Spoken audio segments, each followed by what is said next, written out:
Hi friends, welcome to Annam Vagaigal. இன்னைக்கு நம்ம கருணக்கிழங்கு வறுவல் எப்படி செய்யறதுன்னு பார்க்க போறோம். வாங்க பார்க்கலாம்.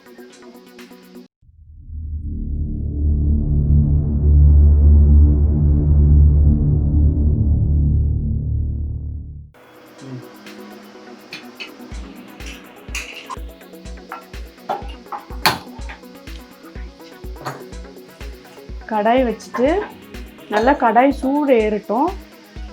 அப்பதான் நல்லா அடி பிடிக்காம வறுத்து எடுக்க முடியும். வானல் நல்லா சூடேறிடுச்சு. இப்போ எண்ணெய் ஊற்றிக்கலாம்.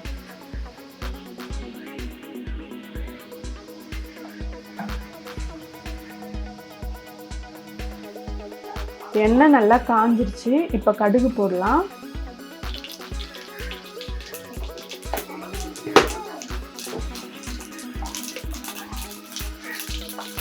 கடுகு பொரிஞ்சிருச்சு. இப்போ ஜீரகம் போட்டுக்கலாம்.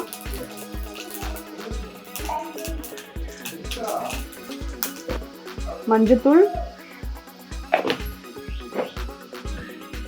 வறுமிளகாத்தூள் கொஞ்சம். வறுமிளகாத்தூள் போட்டால் தான் காரத்துக்கு நல்லாயிருக்கும், டேஸ்ட்டாக இருக்கும். கருணக்கிழங்கு போட்டுடலாம். கருணக்கிழங்கு கட் பண்ணும்போது நிறைய கையெல்லாம் எரியும். நிறைய பேருக்கு அரிக்கும்னு சொல்லுவாங்க. அந்த அரிப்பு இல்லாமல் பண்ணுறதுக்கு வந்து கையில் நல்லா கை ஃபுல்லாக தேய்ச்சிக்கோங்க.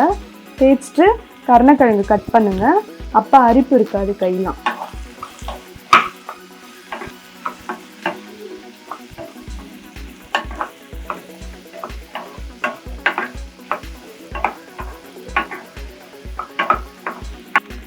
கரம் மசாலா கொஞ்சமாக போட்டுக்கிறேன். உங்களுக்கு காய் எவ்வளோ இருக்கோ அந்த அளவில் கொஞ்சம் போட்டுக்கோங்க.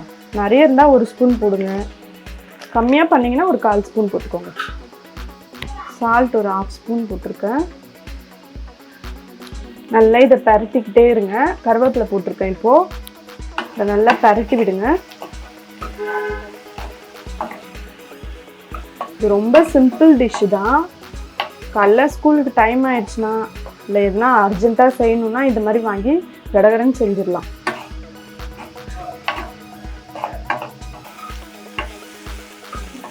கருணக்கிழங்கு சீக்கிரம் வெந்துடும். நம்ம பக்கத்துலேயே நின்று இப்படி பரட்டி விட்டுட்டே இருங்க. அப்போ தான் வந்து அடி பிடிக்காது, சீக்கிரமாக வெந்துடும்.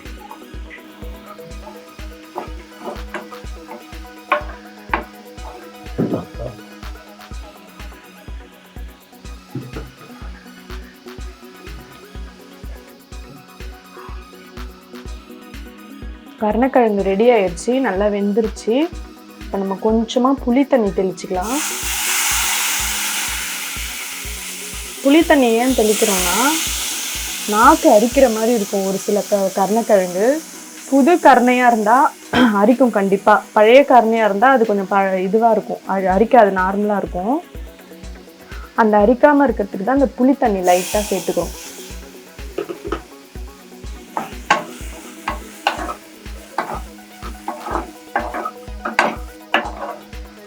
புளி தண்ணி சேர்த்தா டேஸ்ட்டாகவும் இருக்கும், நம்மளுக்கு நாக்கும் அரிக்காது. அதனால இது மாதிரி செஞ்சு பாருங்க. இது ரொம்ப சிம்பிள் டிஷ் தான். ஸ்கூல் போகிற பசங்களுக்கு காலைல லஞ்ச் பண்ணிட்டு இது செஞ்சு கொடுங்க. புளி தண்ணி ஊற்றிட்டு ஒரு 2 பரட்டிடலாம்.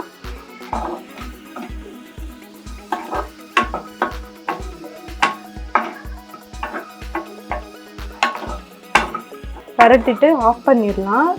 காய் ஆல்மோஸ்ட் ரெடி ஆயிடுச்சு. இப்போ சர்வ் பண்ணிடலாம் தட்டில் வச்சு.